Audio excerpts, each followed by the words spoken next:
안녕하십니까, 한국남자입니다. 네, 오늘은 랜드로버에서 이번에 풀 모델 체인지를 통해서 새롭게 태어난 레인지로버 이보크 모델을 보여드리도록 하겠습니다.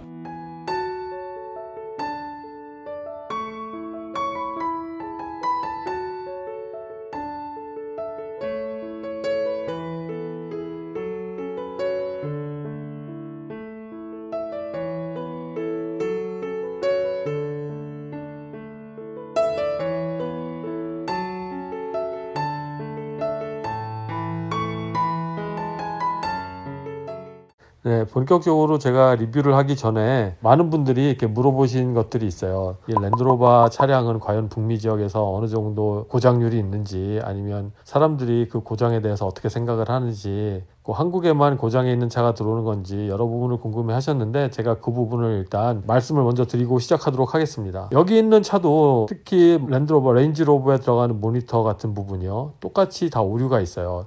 그리고 잘 고쳐지지 않는 것도 마찬가지고요. 왜 북미 지역에서는 한국보다 그런 소비자의 반응들이 미약하냐, 아니면 그런 이슈가 왜 크게 확대되지 않냐, 이 부분을 여러분께 좀 설명을 드리고자 합니다. 제가 말씀드리는 부분은 주관적인 느낌도 들어가 있는 부분이 있어요. 여러분들께서 참고만 하셨으면 좋겠고, 물론 이거는 객관적인 사항의 바탕을 둬서 말씀을 드리도록 하겠습니다. 일단 첫 번째는 랜드로버 차량이 한국에는 수입이 돼서 본격적으로 고객들한테 판매된 지 불과 몇십 년이 되진 않잖아요. 그렇죠? 그렇기 때문에 랜드로버 차량이 어떻다라는 거를 몸소 깨닫는 시간이 그렇게 길진 않았어요. 하지만 이 북미 지역에는 수십 년 전이죠. 오래전부터 랜드로버 차량이 수입돼서 판매되기 시작했잖아요. 아무래도 이것은 자동차가 또 생활 필수품이다 보니까 자동차가 한번 고장이 났을 때 사람들이 겪는 그런 괴롭고 지치고 힘들고 스트레스 받고 이런 것들은 말로 표현을 다 못했으리라고 생각을 해요. 특히 예전에는 그 자동차 AS 센터라든가 이런 것들이 집 근처에 있는 게 아니라 땅이 넓은 이런 대륙에서는 한번 AS를 받으려고 하려면 차를 몰고 600km를 가는 상황도 발생이 될 수 있기 때문에 그런 부분이 예전부터 되게 많이 축적이 되어 왔어요. 랜드로버 차는 잔고장이 많다라는 점이요. 그 부분이 1차적으로 여기 산 사람들한테 인식이 되어 있기 때문에 이번에 나온 랜드로버의 그런 스크린이 고장이 났다던가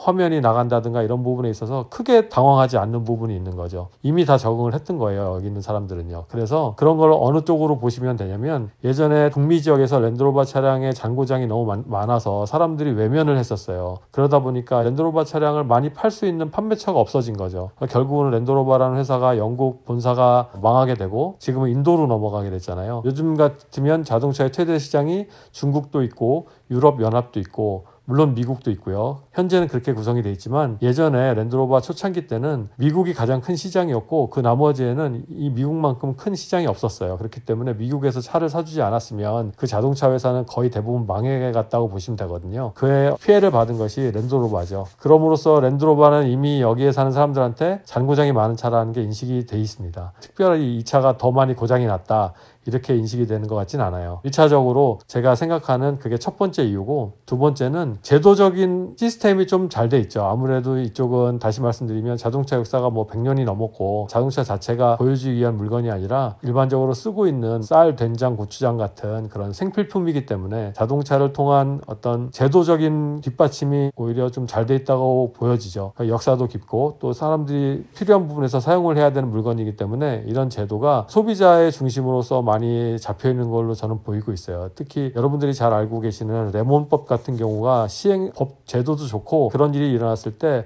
바로바로 이를 처리할 수 있는 그런 구조적인 면이 아주 잘 되어 있습니다. 특히 제 지인 같은 경우는 큰 고장도 아니었는데도 불구하고 같은 고장이 3번이 반복이 되니까 어떤 서류 하나를 작성하고 전화통화 한 번에 의해서 바로 차를 바꿔주더라고요. 물론 이제 차를 바꿔주는 기간은 한 달 반 정도 걸렸는데 그 한 달 반 사이에는 그 자동차 회사에서 타고 다닐 수 있는 다른 차를 대차를 해줬었어요. 그렇기 때문에 소비자로서는 큰 불편함 없이 차를 바꿔서 가져가게 됐죠. 그러다 보니까 어떤 차가 고장이 잘 난다 하더라도 이게 계속 고장이 날 경우는 법으로 뒷받침되어 있는 제도가 있기 때문에 사람들은 크게 당황하지 않는 것 같아요. 그래서 제가 생각하는 이 두 가지 측면이, 같은 차, 고장이 잘 나는 차가 같이 판매가 되고 있는 상황에서 크게 더 이슈가 안 되는 부분이 이런 이유 때문이지 않나, 저는 이렇게 생각해 보고 있습니다. 제가 하는 설명이 여러분께 잘 이해가 되셨는지 모르겠지만 여기도 마찬가지예요. 랜드로버 사고 저도 사실은 두 번의 피해를 입었습니다. 랜드로버를 사서. 한 번은 트랜스미션, 그러니까 여기선 트랜이라고 하는데 그 트랜스미션 오일이 한번 들끓어 올라가지고 랜드로버 레인지로버였어요. 시내 한가운데서 그냥 멈춰 서버렸습니다. 차가. 그리고 조금이라도 움직이려고 치면 그 트랜스미션의 소음이 정말 탱크 소음이 날 정도로 시끄러웠어요. 그런 경험이 한 번 있고, 한 번은 LR3라고 한국에서는 디스커버리라고 해서 차를 파는 거 있잖아요. 근데 지금 세대 거 말고 이 바로 전 모델 LR4까지 나온 그 모델을 제가 LR3를 한 10만 킬로 정도 됐을 때 계속 엔진 경고음이 들어오는 거예요. 근데 결국은 잡지 못했습니다. 여러 가지 스캐닝도 해보고 물리적인 테스트도 해보고 할 수 있는 테스트는 다 해봤는데 결국은 그 고장의 원인을 잡지 못했어요. 그래서 계속 엔진 경고등을 켜고 다니다가 결국은 그 엔진 경고등 뒤에 있는 그 전구를 빼고 다녀야 된다라는 말까지 들었습니다. 하여튼 이런 부분이 그런 차지라는 생각이 사람들이 많이 각인되어 있기 때문에 크게 너무 싫다고 이렇게 막 싸우거나 이렇게까지는 가진 않는 것 같아요. 저도 이런 경험이 있고, 또 여러분들도 직접 경험을 안 하셨더라도 간접 경험으로 인해서 랜드로버가 어떤 차라는 거는 아실 수 있을 거라 생각해요. 하지만 랜드로버에서도 지금은 나름대로 인포테인먼트 시스템도 바꾸고 하드웨어 부분도 많이 바꾸고, 또 아무래도 자본력 있는 회사가 뒷받침되다 보니까 여러 가지 부품 공급도 원활해져서 좋은 부품을 또 사용하고 있는 걸로 알고 있고, 그래서 결국은 더 나은 차로 만들어질 거는 저는 확실하다고 보여요. 하지만 아직까지도 그런 과도기 상태에서 저희가 차를 구입하다 보니까 그 오류를 만나게 되면 어떻게 해결해야 될지 그 해결점을 못 찾는 게 가장 큰 문제라고 보고, 그 해결점이 좀 잘 찾아져서 랜드로버에선 좋은 차를 좀 만들어내고, 또 소비자로서는 더 이상 희생양이 되지 않는 그런 좀 제도가 빨리 마련이 돼서 차를 운영할 수 있는 행복한 날이 계속 되었으면 좋겠다 하는 마음이 제 마음입니다. 이제부터 제가 본격적으로 제가 가져온 이 랜드로버 이보크 P300 R 다이나믹 HSE 모델을 보여드리도록 하겠습니다. 지금 보고 계신 차량의 정확한 이름은 레인지로버 이보크 P300R 다이나믹 HSE 모델입니다. 현재 나오는 이보크 모델 중에서는 가장 많은 옵션을 포함하고 있는 차라고 보시면 됩니다. RRSK님께서 혹시 퍼스트 에디션만의 특장점이 있다면 알려달라고 글을 남기셨었는데요. 이곳 캐나다에서는 퍼스트 에디션 모델이 나오긴 합니다만 지금 보여드리고 있는 P300 모델이 아니라 P250 모델로 한정지어서 퍼스트 에디션 모델이 출시가 되고 있어요. 그래서 가죽 시트라든가 뭐 여러가지 실내 옵션 부분이 좀 다르고, 외향적인 면에 있어서는 기존 P250보다는 더 많은 옵션을 추가해서 나오고 있는데, 그 나오고 있는 모습 그대로가 지금 현재 보고 계시는 P300에 고스란히 담겨 있다고 보시면 됩니다. 특히 루프 쪽에 검정색 하이글로스 모델로 들어간 점이라든가 안개등이 들어간 점, 그리고 차 주변에 검정색 테두리가 들어간 점 같은 경우는 원래는 지금 보시는 P300에 들어간 옵션 모델이긴 한데 그게 퍼스트 에디션 P250에 들어간 걸로 보시면 돼요. 퍼스트 에디션은 특히 그 나라마다도 다를 수 있고 그 옵션마다도 다를 수 있기 때문에 만약에 한국에 들어가는 퍼스트 에디션 모델이 이곳과 같을지 아닐지는 좀 더 지켜봐야 될 것 같습니다. 자, 지금 보시는 엔진은 인제니움 엔진이라는 거예요. 2.0L의 4기통 2000cc 엔진이고 마일드 하이브리드가 적용된 터보 엔진이에요. 이 차의 마력수는 대략 300마력 가까이 되고요. 그리고 여러분들이 궁금해하시는 제로백 같은 경우 6.6초 나온다고 합니다. 최고 속도는 242km까지 달릴 수 있고요. 이 차에도 마일드 하이브리드가 적용이 됐기 때문에 아무래도 연비에 관련된 부분을 좀 더 신경을 썼다고 생각하시면 되고요. 이 차가 달렸을 때 어느 정도의 힘을 구가하고 또 어느 정도의 가속력을 갖고 있는지 여러분께 느끼면서 말씀드리도록 할게요. 엔진룸 봐도 차 모양하고 비슷하게 또 이렇게 아기자기하게 구성이 되어 있잖아요. 어떻게 보면 깜찍하다고 볼 수 있을 정도로 아주 작고 귀엽게 엔진룸이 구성이 되어 있습니다. 어떻게 보면 미니 엔진룸하고 또 비슷하게 생겼다고도 볼 수 있죠. 지금 보시는 신형 이보크 모델은 기존의 이보크가 갖고 있던 강렬한 인상, 좀 각진 부분 이런 것들이 많이 없어졌어요. 그리고 어떻게 보면 요즘 랜드로버의 아이덴티티라고 하는 벨라에 쓰여 있는 테일라이트를 거의 똑같이 형상을 디자인하고 겉에 생김새도 벨라하고 앞뒷 모습이 거의 비슷하게 이렇게 생겼다고 보시면 됩니다. 더 둥글둥글해요. 그래서 둥글둥글해서 귀여워만 보일 것 같이 이렇게 느껴질 수 있는데요. 이 나름대로 이게 좀 머슬 같은 느낌도 들고요. 오히려 이 모양에 의해서라도 특히 이 차를 기다리고 계신 분이 상당히 많더라고요. 이 차는 또 한 번에 이보크 1세대 못지않은 또 히트를 칠 것 같은 예감이 듭니다. 디자인은 물론 개인 취향이지만 오히려 1세대 이보크보다 더 거부감이 없고 되게 귀엽고 또 안정감 있고 균형 있게 생겼다라는 평가가 더 많은 걸로 보여요. 여러 자동차 관련 미디어에서도 이번 디자인을 성공적인 디자인이라고 이렇게 평가를 하고 있습니다. 물론 다시 말씀드리지만 그래도 디자인은 개인 취향입니다. 차 가격이 캐나다 달러로 61,500불이고요. 거기에 이 차는 옵션이 여러 가지가 추가가 됐습니다. 10인치 휠이 들어가 있는 부분, 루프에 파노라믹 글라스가 들어가 있는 부분, 안개등도 들어가 있고요. 그리고 앰비언트 라이트 들어가 있습니다. 콜드 클라이밋 패키지라고 해서 여러가지 열선 들어가는 부분이나 이런 것들이 들어가 있고, 서라운드 카메라 같은 경우도 별도 옵션이고요. 그리고 블랙팩이라고 해서 여러분들 루프에도 블랙 색상이 들어가 있는 걸 보고 계시죠? 이런 것들이 옵션이 추가가 돼서 대략 7만 불이 약간 안 되는 그 정도의 가격이라고 보시면 돼요. 이보크에 적용된 타이어 사이즈는요, 235에 50에 20인치입니다. 물론 기본적으로는 18인치가 들어가는데요, 이 차는 20인치 옵션이 들어와 있는 부분이고 앞뒤바퀴 사이즈 똑같습니다. 네, 이번에 새로 나온 이보크는 이전 세대 이보크하고 차 전체의 길이는 똑같아요. 거기에 살짝 넓어지고 살짝 높아지고 살짝 낮아지고 겉에 모양의 사이즈는 크게 변하지 않았습니다. 하지만 가장 많이 변한 부분은 휠 베이스라고 보시면 돼요. 기존의 이보크보다 휠 베이스가 2cm가 약간 넘게 변했는데, 뭐 어떤 분들은 2cm가 큰 차이도 아닌데 뭐 이렇게 대단하냐 하시겠지만, 2cm를 늘리기 위해서 들어가야 할 차의 설계는 사실은 어마어마한 부분이 없지 않아 있습니다. 그리고 2cm로 보이는 그 길이가 실내 공간을 구성을 할 때는 생각보다 더 많은 공간을 만들 수 있게 설계가 가능한 부분이 있어요. 2cm가 늘어난 휠베이스를 통해서 과연 실내 공간이 얼마나 늘어났는지 이번에는 제가 좀 직접 느껴보려고 해요. 그 이유는 전에 이보크 같은 경우는 제가 운전했을 때 제 뒷자리에 저는 절대 앉지 못했었거든요. 그 정도로 실내 공간이 많이 비좁았었는데, 이번에는 과연 어떤 실내 공간을 보여줄지 여러분께 그 부분도 확인해서 보여드리도록 하겠습니다. 연비에 대해서 말씀을 드리려고 하는데요, 실제 연비는 이 차를 타보고 여러분께 정확히 수치를 재서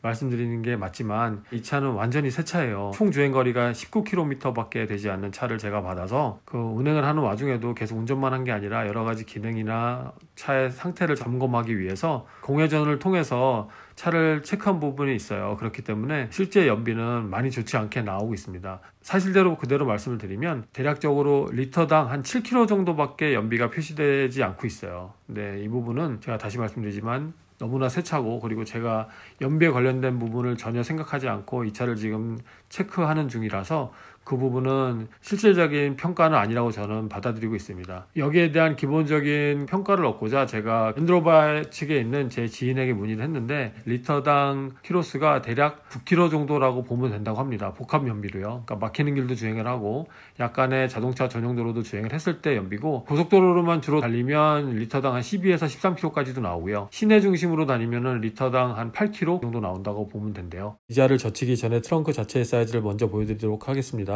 트렁크의 깊이는 자로 쟀을 때 약 29인치가 나와요. 센티미터로 환산하면 한 74cm 정도 된다고 보시면 되고요. 또 트렁크의 넓이는 대략 40인치 정도 나옵니다. 1m가 살짝 넘는 넓이라고 보시면 되고요. 의자를 젖혔을 때 또 깊이를 한번 재볼게요. 의자를 젖혔을 때 깊이는 60인치로 나와 있네요. 60인치는 대략 152cm 정도 되죠. 그렇기 때문에 152cm 정도 되는 깊이의 짐을 최대한 실을 수가 있고, 물론 너무 부피가 크다 보면은 트렁크의 해치 부분이 이렇게 기울어진 부분 때문에 152cm가 채 안 되는 부분도 있겠죠. 그렇기 때문에 적당한 사이즈의 152cm의 길이에 들어간 짐은 충분히 들어간다고 볼 수 있고요. 넓이가 1m가 살짝 넘기 때문에 골프 가방 같은 경우는 가로로 못 넣고 대각선으로 넣어야 되는 부분이 있어요. 그렇게 되면 아무래도 특히 이 북미 지역에는 그 골프 카트도 싣고 다녀야 되는 부분이 있는데, 그러면 공간이 부족할 걸로 보여요. 뒷자리에 의자를 젖힌 다음에 골프 가방을 넣어야 되지 않을까 이렇게 생각이 듭니다. 이 차도 마찬가지로 트렁크 해치 부분이 일자로 떨어지질 않고 약간 경사진 부분이 있어서 깊이로 계산되어진 부분보다는 더 좁은 짐을 싣고 다녀야 될 가능성도 있습니다. 그리고 이 차는 스페어 타이어가 포함이 되어 있습니다. 물론 풀 사이즈는 아니고요, 템퍼러리 스페어 타이어라고 해서 전체 지름만 거의 비슷하고 얇은 타이어로 구성이 되어 있어서 템퍼러리 타이어를 장착하고 나서는 대략적으로 80km가 넘게 주행을 안 하시는 게 좋고, 그리고 최대한 빨리 가서 원래 타이어로 교체하는 게 바람직합니다. 요즘은 또 추세가 럼플렛 타이어를 많이 빼고 또 스페어 타이어를 넣거나 아니면 타이어 수리기를 넣는 경우가 또 많아졌어요. 브랜드별로 또 원가 절감에 대한 부분도 있을 거고, 스페어 타이어가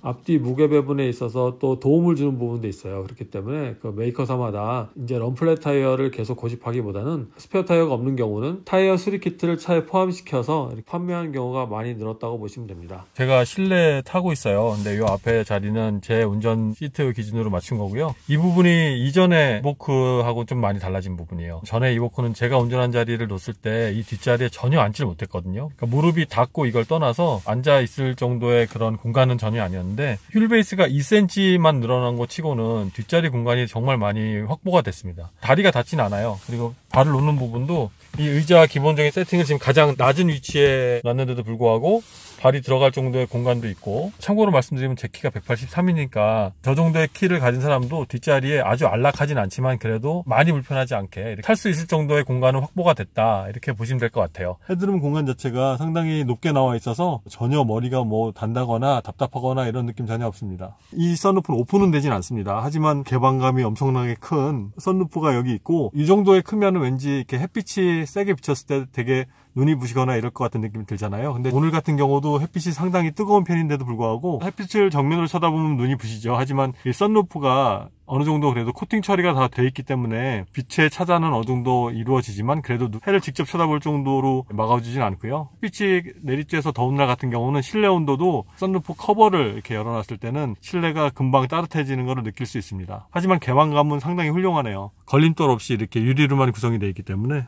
네, 한 가지 뒷자리를 타고 내릴 때 불편한 점은 이 부분이 많이 좁아서 발을 넣고 뺄 때, 특히 발을 뺄 때는 이 옆에 B필러 기둥에 부딪히는 경우가 있어요. B필러를 요만큼 파놨거든요. 근데도 불구하고 약간 걸림면이 없지 않아 있습니다. 등받이 같은 경우는 젖힐 수는 있지만 리클라이닝이 되진 않습니다. 고정식이라고 보시면 되겠습니다. 중간에 암레스트에 있는 컵홀더고요. 일반적인 컵홀더죠. 여기가 그 고무로 된 에어가 들어가 있는 부분이라서 컵을 지지해주고 잡소리가 안 나는 거는 괜찮은 컵홀더라고 보여요. 하지만 좀 휑하죠. 그리고 뒷자리에도 12V 파워 아울렛이 있어서 그 파워 아울렛을 통해서 USB를 꽂을 수 있는 제품을 하나 사면 USB도 연결할 수 있습니다. 그 나머지 USB를 연결하는 장치는 뒷자리엔 없습니다. 여기에 센서 같은 모양이 있잖아요. 문을 열 때 옆에 예를 들어서 자전거가 지난다거나 아니면 다른 트래픽이 뭔가 생긴다거나 이랬을 때 여기에 불이 깜빡이면서 센싱을 해주는 기능이에요. 내릴 때 이 부분을 꼭 보고 내려야겠죠. 근데 이게 눈에는 그렇게 들어오진 않는 것 같아요. 손잡이 잡을 때 그때만 살짝 이쪽을 보기 때문에 내릴 때는 사실 여기를 계속 보고 내리진 않잖아요. 그래서 요거는 좀 더 시야가 확보되는 곳에 옮겨서 배치했으면 좋겠다라는 생각도 듭니다. 네, 일단은 계기판과 핸들에 들어와 있는 스위치를 한번 보도록 할게요. 이 부분은 계기판에 표시되는 것들을 조정해서 선택해서 보는 기능이고요. 블루투스고요. 여기는 포르쉐 때 말씀드렸듯이 단축키 기능, 원하는 기능을 여기에 입력해서 요것만 딱 눌러서 들어가게 할 수 있는 기능이고요. 이거는 보이스 커맨드, 이거는 레인 키핑 할 수 있는 스위치, 핸들 열선 여기고요. 크루즈 컨트롤 관련된 기능이고요. 네, 마찬가지로 그렇습니다. 그래서 크루즈 컨트롤은 이쪽에, 모니터를 컨트롤하는 스위치는 이쪽에 있다고 보시면 되고요. 요 레버가 이게 상당히 재밌는데 옮겨가는 게 아니에요. 터치의 개념입니다. 이렇게 해서 이렇게 하나하나씩 원하는 곳에 딱 놓고 기능으로 이렇게 들어가 있고, 이 부분은 여기를 누르게 되면 이쪽에 인포메이션을 선택해서 볼 수 있는 기능이죠. 연비도 나와 있고 트립 컴퓨터 관련된 내용들을 여기를 눌러서 보시면 되고요. 계기판에는 여러가지 세팅 관련된 메뉴 있고, 제가 지금 누르는데 이거를 정확히 눌러야 옮겨가더라고요. 그리고 반응이 좀 늦죠. 아무래도 어댑티브 크루즈 컨트롤 관련된 세팅이고요. 그리고 미디어에 관련된 내용 이렇게 할 수가 있어요. 지금 이렇게 맵이 보이시죠? 네, 저렇게 표시가 된다고 보시면 되고요. 네 바퀴의 구동이 어떻게 배분이 되는지의 그 현상을 볼 수가 있는 기능입니다. 그러니까 여러 가지를 여기서 선택해서 볼 수가 있어요. 타이어 인포메이션도 다 여기서 볼 수 있고요. 오토 하이빔 기능이 있고요. 브레이크 홀드 기능이 여기에 구성이 되어 있네요. 인핸스드 힐 홀드는 아시다시피 언덕길에 차가 멈춰 섰을 때 홀드를 잡아주는 기능입니다. 여기서 체크를 해야 그 홀드 기능이 활성화가 되네요. 자, 그리고 이거는 계기판의 레이아웃을 정해주는 부분인데요. 원 다이얼로 하면 이렇게 표시가 되고, 풀 맵으로 하면 전체 맵이 이렇게 들어오게 되죠. 지금은 야간 모드로 들어와 있어서 이렇게 되어 있는 거고요.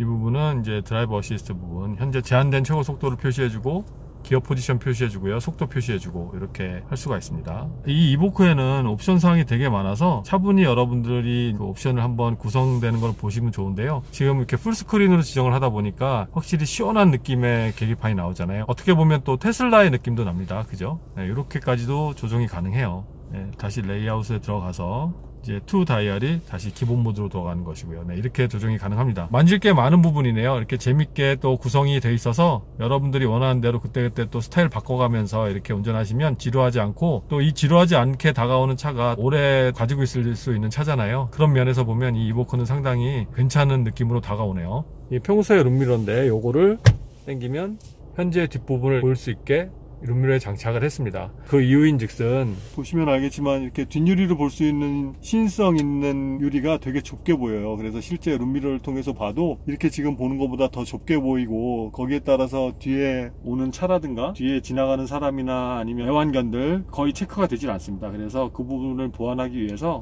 랜드로버는 이 룸미러를 선택해서 적용을 했어요. 이 부분의 아이디어는 되게 운전자한테 편안감을 주고 있습니다. 룸미러를 통해서 뒷부분을 이렇게 볼 수 있는 카메라는 어디에 달려 있냐면요, 이 안테나죠. 안테나 뒤에 이렇게 카메라가 위치해져 있어요. 그러니까 이 카메라를 통해서 룸밀러에 나와 있는 그 화면 상황을 보실 수 있는 겁니다. 말도 많고 탈도 많은 이제 실내 구곳으로 된 스크린, 이 부분을 와서 보여드리고 있는데요. 랜드로버에서 새로 나온 차들은 이 스크린에 에러가 나지 않기만을 좀 바랄 뿐이고, 그런 바람을 담아서 한번 이 스크린에 어떤 것들이 있는지 한번 보도록 하겠습니다. 이쪽에는 뭐 내비게이션이라든가 오디오라든가 보통 차들에 들어가 있는 센터 스크린 모든 기능들이 들어가 있는 부분이고, 이 밑에는 공조 컨트롤을 컨트롤하는 장치라든가 드라이빙 모드를 선택할 수 있는 장치가 있어요. 물론 스포츠 모드는 이 레버를 왼쪽으로 밀면 스포츠 모드로 옮겨지게 되어 있고, 이 스크린 안에는 스포츠 모드는 없어요. 이코 모드하고 컴포트 모드, 그리고 오프로딩 모드가 자리 잡고 있습니다. 그런 것들을 항상 체크해서 차 스스로 평소에 오프로딩, 온로드, 뭐 고속도로 여러가지 복합적으로 사용하시는 분들한테는 그냥 오토에 놓고 사용하시는 게 가장 편하겠죠. 네, 그런 기능들이 있습니다. 스크린을 세팅하는 건데, 처음에 시동이 걸면 이렇게 공조 컨트롤 장치가 먼저 나올 것이냐, 아니면 좀 전에 말씀드렸던 드라이브 모드를 먼저 볼 것이냐, 아니면 그것저것도 다 싫으냐, 블루투스나 음악에 관련된 것도 이렇게 표시를 할 수가 있어요. 그런 것들을 처음에 시동 걸을 때 여기에 표시가 되게 하는 그런 기능이라고 보시면 됩니다. 드라이브 모드 이외에 프로그램을 했을 때는 또 드라이브 모드가 이 위에도 표시가 되게 돼 있어요. 그래서 이런 부분들은 혹시 놓치는 부분이 있더라도 양쪽에서 컨트롤이 다 가능하다고 보시면 됩니다. 하지만 이 위에는 공조 컨트롤은 없어요. 공조 컨트롤 장치는 이 밑에만 나와 있다고 보시면 되고요. 드라이브 모드에서도 요거를 올라갈 때 터치를 하지 않더라도 요 조그 셔틀을 돌리면서 선택을 할 수가 있어요. 원철 초이님이 이 그라운드 뷰가 이 차에는 적용이 됐다고 보여줄 수 있냐고 이렇게 요청을 하셨습니다. 지금 보시면 이 360도 카메라 뷰가 나와 있고, 여기서 이 부분을 누르면 지금 이 차가 주행하는 땅 바닥에 현재를 보여주고 있는 상황이에요. 후진을 넣고요. 지금 보시면 바닥이 검정색으로 보이잖아요. 이 차가 살짝 움직여야 그 다음부터 이 바닥의 상황을 카메라가 인식을 해서 녹화를 하고, 그 녹화된 내용을 아주 빠른 속도로 다시 재생을 시켜주는 거예요. 모니터상에요. 그렇기 때문에 이거는 생중계라고 할 수 없고 살짝 늦은 화면이라고 보시면 됩니다. 이 부분은 어떨 때 유용하냐면, 오프로딩을 갔을 때 앞에 미처 보지 못한 부분이 있을 때 이걸 지나가도 되나? 아니면 어떤 물건이 있었나? 물웅덩이가 있었나? 이런 것들을 굳이 내리지 않더라도 기본적으로 확인할 수 있다는 게 좋은 면이고, 돌부리 같은 게 있을 수 있잖아요. 그걸 아예 미처 보지 못했다면 이걸로 감지해서 사이즈를 모를 땐 당연히 내려서 봐야겠죠. 어느 정도 사이즈가 될지. 그 외에 뭔가 차 바닥이나 아니면 차를 헤칠 수 있는 큰 물건이나 물체들이 있는 거를 미리 확인할 수 있는 부분이 있어서, 오프로딩 운전할 때나 아니면 주차장에서 차를 뺄 때 기억을 못하고 있던 물건이 나올 때가 있잖아요. 네, 이럴 때는 편리한 기능으로 다가옵니다. 그리고 이 스위치를 누르게 되면 원하는 곳을 더 클로즈업해서 볼 수가 있는 부분이 있죠. 네. 지방시드님 앰비언트 라이트를 보여드리려고 하는데요. 보시면 이쪽 도어 트림하고 발을 놓는 부분, 요 두 군데 라이트가 들어옵니다. 여기 도어 포켓 쪽에 약한 라이트가 들어오고요. 이 정도의 라이트가 들어온다고 보시면 돼요. 대시보드 쪽에는 색 구성을 통한 라인 같은 게 이렇게 들어가 있지는 않습니다. 스크린이 워낙 밝게 이렇게 있어서 이런 부분들 때문에 대시보드 쪽에는 그런 라이트를 안 넣지 않았나 이렇게 생각이 드네요. 페달을 보시면 여러분들이 좋아하시는, 뭐 저도 좋아합니다만, 그 오르간 형태의 페달은 아닙니다. 하지만 페달 자체 중간에 넌슬립 고무로 된 부분이 들어가 있어서 미끄럽거나 불편하거나 이런 건 전혀 없어요. 암레스트의 수납 공간은 두 군데로 다 나눠져 있습니다. 그리고 별도로 이렇게 전후 움직일 수 있고 열 수 있고요. 제가 물병을 한번 넣어볼게요. 500ml 물병인데 이 정도까지 들어갈 정도로 깊이가 있고, 마이크로 심카드하고 USB가 들어갈 수 있는 장치가 들어있고요. 12V 파워 아울렛도 있습니다. 네, 그 정도의 공간 활용도로 쓸 수 있다라고 보시면 될 것 같아요. 글러브 박스 안에가 좀 지저분하긴 한데 평범한 사이즈예요. 크지도 않고 그렇다고 뭐 아주 작지도 않고요. 네, 기본적으로 선글라스나 뭐 서류 정도는 충분히 넣어서 사용할 수 있는 크기라고 보시면 될 것 같습니다. 이 컵홀더 부분이 좀 재밌는 부분이 있는데요. 뚜껑이 있어요. 그래서 평소에는 이렇게 뚜껑을 덮고 다닐 수도 있는데 이 부분은 기억하실지 모르겠지만 BMW 3 시리즈 F30이죠. 한때 이런 컵홀더에 뚜껑을 놓아둔 적이 있었어요. 편한 부분은 아니죠. 가장 불편한 이유가 뭐냐면 이 컵홀더를 쓸 때는 이 뚜껑을 다른 곳에 수납을 해야 된다는 거죠. 이쪽 글로브박스에 넣고 컵홀더를 사용하게 됩니다. 사이즈는 다르고 컵을 딱 받쳐주고 조여주는 기능은 아주 좋아요. 네, 그리고 랜드로버에서 프리미엄 오디오로 사용하는 메르디안 오디오가 장착이 되어 있고요. 선글라스 홀더 들어가 있고요. 이 안에 약간의 얇은 스폰지를 내서 선글라스가 약간 움직이더라도 더그덕 소리 나지 않게 이렇게 해놨습니다. 이 차는 헤드업 디스플레이는 없습니다. 약간 밝은 데로 나오니까 이 스크린에 이 플리커 기능이 또 작동을 하네요. 자동 병렬 파킹 기능이 있습니다. 스크린에 앵글을 조절할 수 있는 장치가 있죠. 이게 지금 최대고요. 6칸 정도로 나눠져 있네요. 보기 편한 각도에 따라서 조정할 수 있다. 하지만 제 개인적으로는 이렇게 높낮이도 좋지만 약간 운전석 쪽을 좀 바라봤으면 더 좋지 않았나 생각이 듭니다. 근데 그렇게까지 하면 또 고장이 날라나요? 걱정이 되는 부분이 없지 않아 있죠. 그리고 이번에 이보크가 갖는 또 하나의 재밌는 점이 패널 뒤에 이렇게 수납 공간이 별도로 있다라는 거죠. 여기에는 난슬립 패드가 들어가 있어요. 그래서 핸드폰이라든가 이런 것들을 넣어놔도 될 것 같습니다. 근데 이쪽에 차라리 핸드폰 그 무선 충전 장치나 이런 것들이 있었으면 더 좋았지 않았을까 이런 생각을 해보게 되네요. 나름대로 괜찮은 공간이 있는 것 같아요. 특히 여성분들이 핸드백 같은 경우 아주 작은 걸 들고 다니시는 분들도 계시잖아요. 그런 분들도 여기에 충분히 수납이 가능할 거라고 보입니다. 물론 상당히 작아야 합니다. 지갑 같은 거는 충분히 놓을 수 있다고 보이고요. 전자식 파킹 브레이크 들어가 있고 트렁크 스위치고요. 이거는 계기판 조명 조절 장치 이렇게 들어가 있습니다. 김나무님, RRSK님, 김찬엽님, 신기민님께서 반자율 주행이라든가 주행의 느낌, 주행 성능, 어떤 승차감, 그리고 반자율 주행에 관련된 부분 이런 것들을 보기를 원했습니다. 그래서 제가 특별히 그 부분을 유념해서 주행하면서 여러분께 알려드리도록 하고, 그 외에 더 알려드릴 것이 있으면은 그때그때 또 상황을 보고 또 제가 느끼는 바를 그대로 말씀드리도록 하겠습니다. 이 차를 타면 이 차의 냄새를 맡게 돼 있잖아요. 냄새에 따라서 어떤 브랜드의 차인지도 알 수 있게 독특한 냄새를 항상 유지하는 차들도 있고요. 이 차의 냄새는 어떤 시큼하고 코에 자극적인 이런 냄새라기보다는 익숙한 냄새가 많이 나요. 그러니까 어느 면으로 익숙하냐면 집을 이사 갔을 때 거기에 새로운 장판이나 새로운 벽지에서 나는 그런 냄새들이 복합적으로 날 때가 있잖아요. 그만큼의 이렇게 진한 냄새 정도는 아니지만 그 종류의 냄새가 살짝 풍깁니다. 랜드로버의 냄새라고도 할 수 있어요. 그러니까 요즘 나오는 랜드로버의 가죽 시트가 들어간 차들은 대체적으로 요 비슷한 계열의 냄새가 나더라고요. 이 깜빡이 소리는 정말 커요. 소리 자체가 낮고 묵직한 약간의 고급스러운 사운드는 아니고 조금은 가벼운 듯한, 그리고 좀 울림이 큰 듯한 이런 느낌의 사운드가 들려집니다. 이 이보크는 제가 전에 이보크도 몰아봤는데 전에 이보크보다 확연하게 차이 나는 부분은 서스펜션이 약간 조여주는 느낌이 나요. 차가 이렇게 아래 위로 노면에 의해서 움직이는 현상이 있을 때도 끌어서 이렇게 당기는 듯한 이런 느낌이 들어서 안정감이 좋습니다. 그리고 앞쪽이 너무 이렇게 무겁다는 느낌 별로 안 들고 70km 정도에서 느껴지는 주행 느낌은 되게 안정감 높고, 오히려 서스펜션이 조금은 튀는 듯한 느낌까지도 나요. 그 정도로 부드러운 세팅은 아니라고 보이고요. 운동 성능을 좀 더 향상시키기 위한 그런 세팅을 했다고 보입니다. 이번에 나온 이보크는 랜드로버에서 99%가 다 바뀌었다 그랬어요. 전혀 다른 차라고 얘기를 하는 거죠. 그러니까 하는 얘기가 이보크로 출시를 안 하고 다른 이름으로 출시를 했어도 됐는데, 이 전세대 이보크가 특히 여성 운전자에게도 인기가 많았기 때문에 그런 부분들을 더 어필하기 위해서 그 이름을 그대로 사용했다고 합니다. 대략 2000에서 2500rpm까지는 엔진룸에서 들어오는 소음은 많이 차단이 되는데 2500rpm이 넘어가면 엔진이 세게 돌아가고 있구나 라는 느낌의 정도의 엔진 사운드는 들어옵니다. 이 룸밀러에 있는 모니터를 통해서 보니까 뒷차가 지금 정지 상태에서 멀어져 있는 거리로 뒤에 있는데 상당히 바짝 붙어 있는 걸로 모니터를 통해서 보이네요. 그리고 이 차의 핸들링은 무난해요. 뭐 특별히 속도 감흥에 따라서 크게 어떤 핸들을 조여주고 풀어주고 이런 기능은 없고요. 하지만 어느 스피드에서든지 부드러운 면을 보여주고 있습니다. 그리고 속도가 많이 올라가더라도 이게 확 많이 조여주는 느낌은 없어요.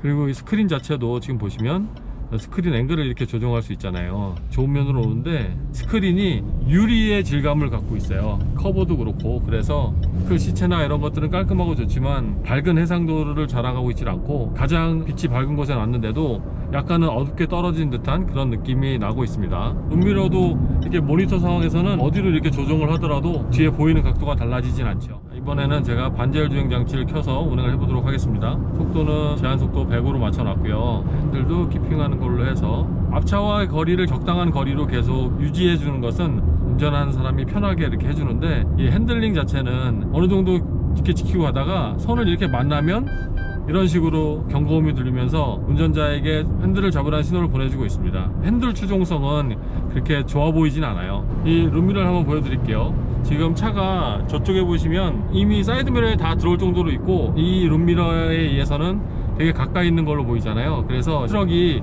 옆으로 지나갈 때는 이미 진입했어도 이쪽에서 뒷꽁무니가 보이게 돼서 그렇게 사각미러를 대용할 수 있는 그런 정도의 각도는 보이지 않고 있다고 보시면 되고, 그 대신 차들이 가깝게 있는 걸로 보이기 때문에 떠들기를 할 때나 뒷차가 어느 정도 거리가 유지되고 있는지를 확인할 때는 오히려 더 운전자에게 경각심을 줄 수 있는 좋은 시스템이라고 보입니다. 일단 하이웨이에서의 가속력은 아무나 때 없이 악셀레이터를 밟는 그 느낌 그대로 차가 추진력 있게 나가줘요. 마력수는 300마력이지만 엔진 자체가 2000cc 엔진이다 보니까 더 높은 속도에서 꾸준하게 계속 밀어주는 힘, 그리고 순간적으로 차가 딱 치고 나가는 이런 힘, 이런 힘들은 모자라다고 보셔도 됩니다. 코너링을 이렇게 보고 계시지만 코너링도 안정적이에요. 이게 고속일 때도 그렇고 저속일 때도 그렇고요. 서스펜션에서 오는 느낌은 저속일 때는 약간 튀는 느낌이 나고, 고속일 때는 상당히 부드럽게 편안한 느낌을 주고 있습니다. 이 사이드 미러도 사이즈가 괜찮아요. 아래 위로도 넓고 양옆으로도 이 정도 사이즈면은 시인성이 좋습니다. 스포츠 모드에서도 4000rpm이 넘어간 상황에서는 한 단계 밑으로의 기아 다운시프팅을 허락해 주진 않아요. 그러니까 확실히 스포츠 모드는 있지만 스포츠 드라이빙을 하기 위한 차는 아니라고 보이는 거죠. 신기민 님께서 온로드 말고 오프로드의 어떤 성능도 보여달라고 하셨는데, 그 부분은 이번 시즌기에는 제가 하지는 못할 것 같아요. 오프로드를 가려면 시간도 더 필요할 뿐더러 차가 아직은 세팅 자체가, 물론 보시면 알겠지만 각종 오프로드에 관련된 모드를 설정한 기능은 있어요. 근데 기본적으로 달려 나오는 타이어 자체가 일반 레디알 타이어라서, 예를 들어서 갑자기 오프로드를 갔는데 그 머드에 탈출을 못하거나 이럴 때는 안 좋은 경우가 발생이 될 수가 있어서 요번만큼은 오프로딩을 하지 않고 온로드 주행을 위주로 여러분께 알려드리는 걸로 하고요. 이해해 주시길 바래요.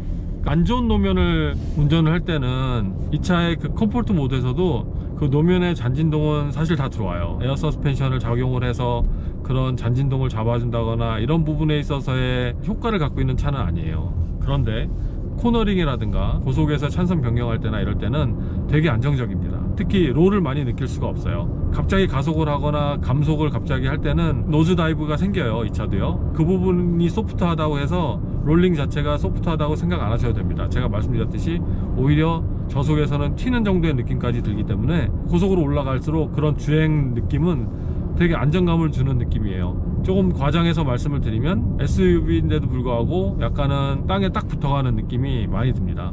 이 부분은 또 이 전세대 이보크하고 또 다른 느낌이에요. 전세대 이보크 같은 경우는 막 달리다 보면 왠지 모르게 뒤에서의 느낌이 좀 가벼운 듯한 느낌, 그게 어떤 소리일 수 있는데 오히려 뒤에가 좀 더 많이 튀는 느낌, 이런 느낌이었다면 이 차는 그런 밸런스가 앞뒤가 아주 균일하게 나타나고 있어서 오히려 형보다 아우가 더 좋아졌다, 이런 느낌이 좀 드네요.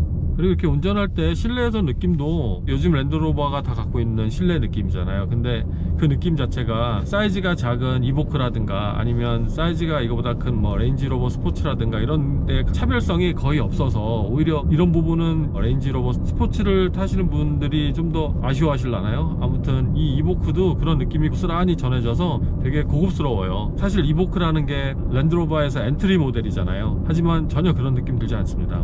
오히려 벨라랑 같거나 어떻게 보면 벨라보다도 더 괜찮은 느낌, 이런 가죽들을 보면 또 그런 느낌도 들어요. 약간은 좀 오버해서 말씀드리는 겁니다. 이전에 갖고 있던 이보크하고 이 부분이 또 차별화가 된 거잖아요. 이전 이보크 같은 경우는 고급진 맛이 많이 높지는 않았어요, 실내 타면. 하지만 지금 이 이보크는 다른 랜드로버의 상위 모델들하고 비교해도 손색이 없을 정도로 고급지다, 드리고 싶은 말씀이었습니다. 크루즈 컨트롤 기능에서 이 리미트 같은 경우를 눌렀을 때는 거기에 설정된 그 순간의 속도보다도 악셀레이터를 밟아도 차가 더 나가질 않아요. 혹시 차가 왜 안 나가지? 이렇게 생각하셨던 분들, 저도 사실은 아까 하이웨이 운전할 때 살짝 당황했었는데 이게 눌려져 있더라고요. 그리고 핸들도 이 차에 맞는 사이즈예요. 전혀 크지 않고 몸 안에 딱 들어와서 편하게 핸들을 할 수 있고, 제가 지금 텔레스코핑을 해볼게요. 텔레스코핑이 자동은 아닙니다. 수동으로 되는데 그래도 몸 앞에까지 이렇게 가까이 온다는 거. 근데 범위는 그렇게 길진 않아요. 자, 이제 스크린을 보시면 다크하고 라이트를 선택할 수가 있어요. 그래서 지금은 이 다크 상태로 보여드리는 거고, 밝은 상태로 하면은 흰 부분으로 바뀌잖아요. 저 개인적으로는 다크 상태가 오히려 시인성이 더 좋은 걸로 보여요. 개인의 어떤 취향일 수도 있고 하기 때문에 여러분들 꼭 한번 확인을 해 보셨으면 좋겠습니다. 네, 이 차는 회전 반경이 그렇게 크질 않아요. 그래서 3차선에서 유턴이 충분히 가능합니다. 이 차 같은 경우는 여기 운전석 차체와 도어가 닿는 부분 이쪽에서 아주 미세하게 잡소리가 나거든요. 근데 이게 바로 귀 옆이라서 좀 신경 쓰이는 부분이 없지 않네요. 물론 이런 잡소리는 차마다 다르게 나타나는 건 아시죠? 그렇기 때문에 만약에 이 차를 구매 예정이시는 분들은 안전벨트 텐셔너 고정 부분과 그 문 쪽에서 잡소리가 나는지 안 나는지 꼭 테스트 드라이브를 한번 해보셨으면 좋겠습니다. 신형 이보크의 여러가지 종합적인 거를 말씀을 드리면, 일단 실내 기능적인 거라든가 디자인 면이라든가 이런 것들은 완전히 다 바뀌었잖아요. 이 부분은 물론 개인 취향이에요. 개인 취향에 따른 선택의 여지가 있을 거라고 보이고요. 그 나머지 들어와 있는 차의 기능이라든가 여러가지 운전자를 편하게 해주는 옵션들, 이런 것들은 기존 이보크에 대비 많은 부분이 좋아졌어요. 이 차를 선택하시는 분들은 좀 더 재미있고 즐겁게 운전할 수 있는 기능들이 많이 포함이 돼 있다, 이렇게 보시면 될 것 같습니다. 물론 그 기능 자체 하나하나가 아주 고급스럽거나 이런 건 아니에요. 하지만 충분히 사용할 때 편안하고 편리하고 이용할 만한 가치가 있는 것들이라고 보시면 될 것 같아요. 물론 스크린이 고장이 나질 않아야겠죠. 이 차는 앞유리에 열선이 들어가 있습니다. 그렇기 때문에 겨울철에 성에 제거하거나 아니면 눈이 쌓였을 때 눈을 제거할 때 상당히 편리한 기능으로 보여요. 쓸 땐 편리한데, 예를 들어서 앞유리가 만약에 돌이 튀어서 갈아야 한다던가 이럴 때는 여기에 기본 단가가 어마어마하게 올라가죠.